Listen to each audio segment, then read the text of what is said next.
तो हमेशा ये नारा देता हूं कि शिक्षा शेरनी का दूध है, जो पिएगा वो दहाड़ेगा। और डॉक्टर सर्वपल्ली राधाकृष्णन जी कहते थे कि दो क्षेत्रों में देश के अच्छे दिमागों को आगे बढ़ना चाहिए, एक शिक्षा और एक राजनीति। तो मैं आज अपनी इस राजनीतिक पारी की शुरुआत पर आप सबसे ये बात साझा करना चाहता हूं, जैसा कि हमारे नेता मनीष सिसोदिया जी ने कहा कि अगर मुझे राजनीति और शिक्षा में से कुछ चुनना हो तो मैं निश्चित तौर पर शिक्षा को चुनूंगा। ऐसा ही कुछ उद्देश्य मेरा भी है और राजनीति में आकर शिक्षा का विकास मेरा सर्वोत्तम उद्देश्य है। मैं व्यक्तिगत रूप से अवध ओझा जी की ज्वाइनिंग को लेकर बहुत उत्साहित हूं।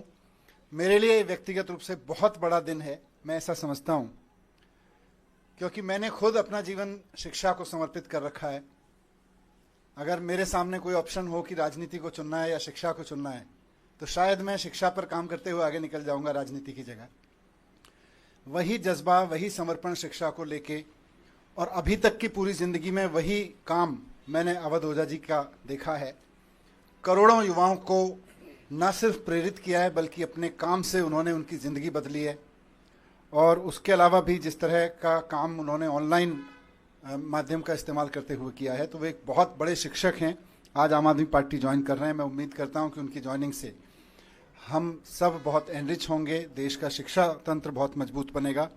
मैं माननीय अरविंद केजरीवाल जी, हमारे नेता और राष्ट्रीय कन्वीनर से अनुरोध करता हूं कि श्री अवध ओझा जी को फॉर्मल ज्वाइनिंग करा के पार्टी में उनका स्वागत करें।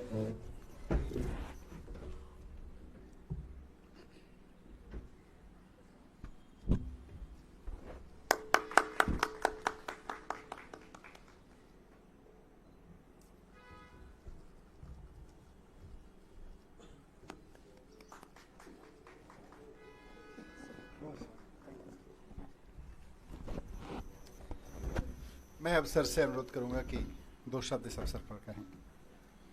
अवध ओझा जी। जय हिंद फ्रेंड्स।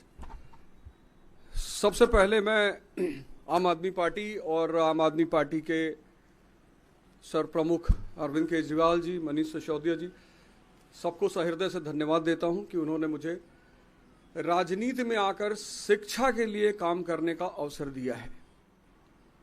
शिक्षा एक ऐसा माध्यम है जो परिवार, समाज और राष्ट्र की आत्मा है। जितने भी देश दुनिया में महान हुए, उनकी पृष्ठभूमि में कहीं ना कहीं शिक्षा का योगदान रहा।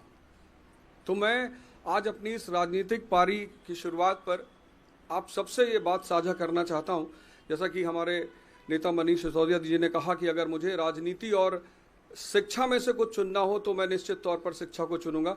ऐसा ही कुछ उद्देश्य मेरा भी है और राजनीति में आकर शिक्षा का विकास मेरा सर्वोत्तम उद्देश्य है। धन्यवाद। मैं श्री अरविंद केजरीवाल जी से अनुरोध करूंगा कि वो इस अवसर पर अपने विचार व्यक्त करें।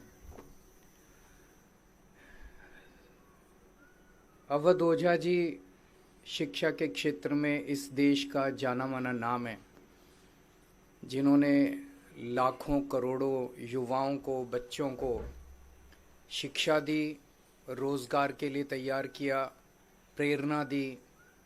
न केवल शिक्षा, मैं इनके वीडियो देखता हूँ जिसमें वो अलग अलग तरह से युवाओं को एक अच्छा जीवन जीने के लिए भी प्रेरणा देते हैं। उनके आने से अभी तक जब भी किसी नेता को हम ज्वाइन कराते हैं तो हम कहते हैं इनके आने से आम आदमी पार्टी मजबूत होगी।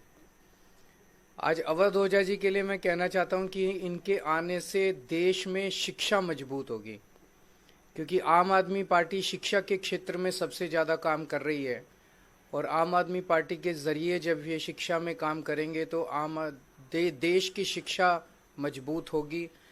और राष्ट्र निर्माण में शिक्षा का सबसे बड़ा महत्व है, तो राष्ट्र निर्माण मजबूत होगा। एक तरह से हमारी कोशिश ये रहती है कि जिन क्षेत्रों में आम आदमी पार्टी, जो आइडियोलॉजी हमारी है, भ्रष्टाचार निरोधक, शिक्षा, स्वास्थ्य, इन क्षेत्रों में जो भी अच्छे लोग हैं जो काम कर रहे हैं, उनको राजनीति में लाया जाए ताकि राजनीति में आके वो अपना और ज़्यादा योगदान दे सकें। राजनीति में आने से पहले हम लोग भी एनजीओ में काम करते थे, मैं, मनीष जी, और एनजीओ में रहते रहते हमें लगने लगा कि एनजीओ के ज़रिए राजनीति के बाहर एक लिमिटेड तरीके से काम कर सकते हैं, इतना ही काम कर सकते हैं। जैसे मैं सुंदर नगरी की झुग्गियों में काम करता था तो वहां पे 2 या 3 सरकारी स्कूल थे। उन सरकारी स्कूलों को ही ठीक कराने में पूरी जिंदगी बीत जाती है हमारी। लेकिन जब राजनीति में आए तो एक ब्रश से हमने दिल्ली के सारे सरकारी स्कूल ठीक कर दिए। तो अवध ओझा जी अब जब राजनीति में आए हैं तो वो शिक्षा के क्षेत्र में, रोजगार के क्षेत्र में खासकर एक बहुत अहम भूमिका निभाने वाले हैं, जिससे दिल्ली को और देश को बहुत फायदा होगा। तो मैं तहे दिल से अवध ओझा जी का पार्टी में स्वागत करता हूं।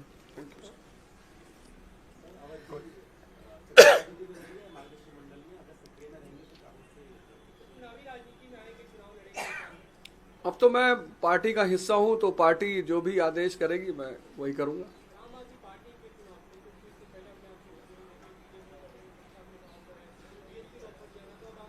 आपने आम आदमी पार्टी की जो शिक्षा का विकास धारा है, सिर्फ उसमें एक आध पॉइंट अगर आप देख लें कि 97% रिजल्ट है 12th का गवर्नमेंट स्कूल का। एक साल में तो 99% आया था।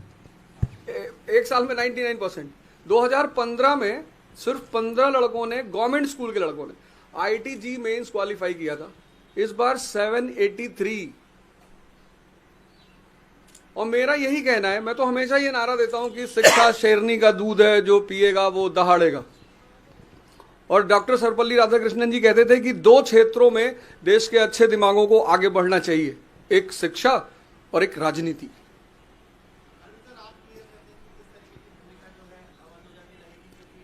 थोड़ा सा सस्पेंस बना रहने दीजिए। आने वाले दिनों में रोल आउट करेंगे, आपको बता देंगे, सबसे पहले आप ही को बताएंगे। Thank you. Thank you. Thank you.